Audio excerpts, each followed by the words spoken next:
Good morning స్వతంత్ర. నిధులు 2 కోట్ల రూపాయలు మంజూరైన మరమ్మతులు చేపట్టకపోవడంపై ప్రజల్లో తీవ్ర ఆగ్రహం వ్యక్తమవుతుంది. మూసీ వంతెన వద్ద సీసీ రోడ్డు నిర్మాణం పూర్తయ్యాకే గుంతలు పూడుస్తామని ఆర్ఎండ్బి ఈఈ చెబుతున్నారు. అసలు ఈ పనులు ఎప్పటికి పూర్తయ్యే అవకాశాలున్నాయని దీనికి సంబంధించి లైవ్ లో మనకి కాంతారావు అందిస్తారు ఒంగోలు నుంచి. కాంతారావు, చెప్పండి, దీనికి సంబంధించి అక్కడ ఉన్న పూర్తి డీటెయిల్స్ ఏంటి? ప్రకాశం జిల్లాలో చూసుకుంటే ప్రకాశం జిల్లా ఒంగోలు నుండి గిద్దలూరు వెళ్లేందుకు కర్నూలు రోడ్డు ప్రధానంగా కర్నూలు రోడ్డు అయితే ఉంటుంది. అయితే ఈ కర్నూలు రోడ్డుకి సంబంధించి ఇటు చేమకుర్తి ఏదైతే ఒంగోలు నుండి 25 కిలోమీటర్లు దాటిన తర్వాత చేమకుర్తి నుండి అలాగే బోధవాడ చేమకుర్తి బోధవాడ వెళ్లే ప్రధాన రహదారి ఏదైతే ఉందో ఆ గుంతలో పడి అలాగే అయితే తారు అయితే ఏదైతే ఉందో తారు కూడా లేచిపోయి పెచ్చులు లేచిపోయి ప్రజలకైతే నరకం కనబడుతుందని చెప్పుకోవాల్సిన అవసరం అయితే ఉంది. వాహనదారులు కూడా అనేక ఇబ్బందులు పడుతున్న పరిస్థితులు అయితే ఇక్కడ మనకి ప్రధానంగా కనపడుతుంది. ఏదైతే చేమకుర్తిలో ఉన్న గ్రానైట్ పరిశ్రమలను ఆనుకొని ఈ ప్రధాన రహదారి ఉండటంతో ఓవర్లోడ్ పై వెళ్తున్న లారీల దాటికి ఏదైతే తారు రోడ్లు అయితే చంద్రవందరం అయిపోయి రోడ్లు పగిలిపోయి గుంతలుగా మారిన పరిస్థితి మనకి ప్రధానంగా కనపడుతుంది. అయితే వర్షాకాలంలో ఈ రోడ్ల మీద ప్రయాణం చేయాలంటే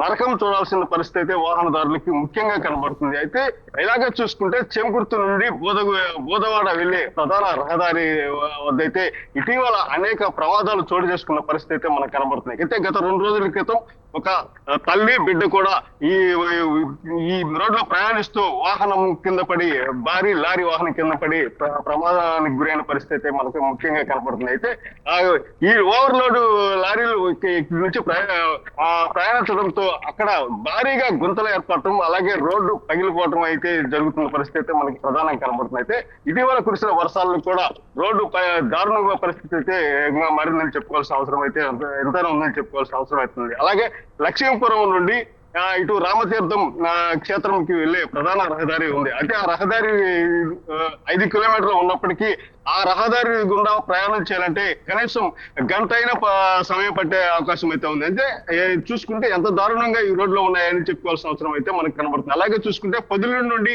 గిద్దలూరు వెళ్లే ప్రధాన రహదారి కూడా అదే పరిస్థితి అయితే ఉంది. అయితే నిత్యం ఆ రోడ్లో అనేక ప్రమాదాలు సంభవిస్తున్న పరిస్థితి మనకి కనబడుతుంది. అయితే ఇటు పొదిలి టు మార్కాపురము అలాగే పొదిలి టు గిద్దలూరు పొదిలి టు కనిగిరి వెళ్లే ప్రధాన రహదారులు కూడా రోడ్లు కూడా ఈ వాహనాలు దాటికి గుంతలో పూర్తిగా పాడైన పరిస్థితి మనకు కనబడుతుంది. అలాగే చూసుకుంటే పొదిలి నుండి గిద్దలూరు వెళ్లే రహదారి అటవీ మార్గంలో ఉండటం ఆ అటవీ దారిలో ఉన్న ఆ ప్రధాన రహదారులు చంద్రవందరం అయిపోవడంతో అటు వెళ్ళాలంటే ప్రయాణికులు భయపడాల్సిన అవసరం అయితే ఎంతనే ఉంది. అయితే ఆ ప్రయాణాన్ని ఆపుకొని ఇటు మార్కాపురం వెళ్ళి మార్కాపురం నుంచి గిద్దలూరు ప్రయాణిస్తున్న పరిస్థితి మనకు కనబడుతుంది. అయితే ఇటు ఒంగోలు నుంచి కర్నూలు వెళ్లే ప్రధాన రహదారి ఏదైతే ఉందో ఆ 118 కిలోమీటర్ల రహదారిలో ప్రయాణం చేయాలంటే ఆ ప్రయాణికులైతే కానీ ఇటు వాహనదారులు అయితే నరక యాతన పడుతున్న పరిస్థితి మనకి ప్రధానంగా కనబడుతుంది. అయితే మార్కాపురం కి సంబంధించి అక్కడ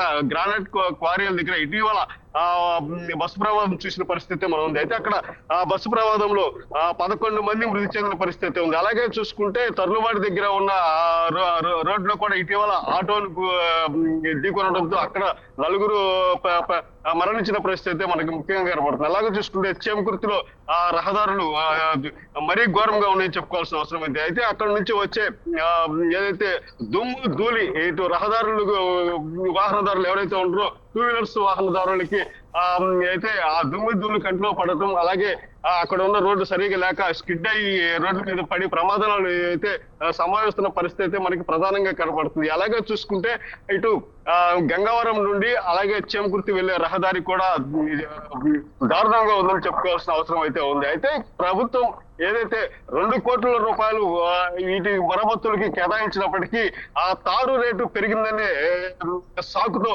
అయితే గుత్తేదారులు ఎవరైతే ఉన్నారో ఆ మరమ్మతులకు చేసుకోవడానికి ముందుకు రాని పరిస్థితి మనకి ప్రధానంగా కనబడుతుంది. అయితే ఎవరైతే అధికారులు త్వరలోనే ఈ మరమ్మతులు చేపడతామో వీటికి ఇబ్బందులు తలెత్తకుండా రహదారులను మేమైతే పూర్తిగా చేస్తామని చెప్పేసి నా పరిస్థితి కనబడుతుంది. కానీ అయితే కొన్ని చోట్ల ఇలాంటి ఏదైతే భారీ వాహనాలు రాకపోకలు సాగించడంతో రోడ్లు దెబ్బతిన్న పరిస్థితి మనకి ప్రధానంగా కనబడుతుంది. అలాగే చూసుకుంటే కొన్ని చోట్ల ఏదైతే కంకర మట్టి ఇసుక తోలే వాహనాలు కూడా ఆ రోడ్లకు పరిమితి లేకుండా హెవీ లోడ్ తో వస్తున్న లారీల ద్వారా కూడా రోడ్లు అయితే ప్రధానంగా దెబ్బతిన్న పరిస్థితి ఉంది. అలాగే చూసుకుంటే ఇటు దమ్ము చక్రాలు అలాగే దమ్ము చక్ర వాహనాలు ఏదైతే రోడ్ల మీద నడవడంతో ఏదైతే తారు రోడ్డు కూడా ఏదైతే పగిలిపోయి పెచ్చులుడిపోయి గుంతలమయంగా మారుతున్న పరిస్థితి మనకి ప్రధానంగా కనబడుతుంది. అయితే ఏది ఏమైనప్పటికీ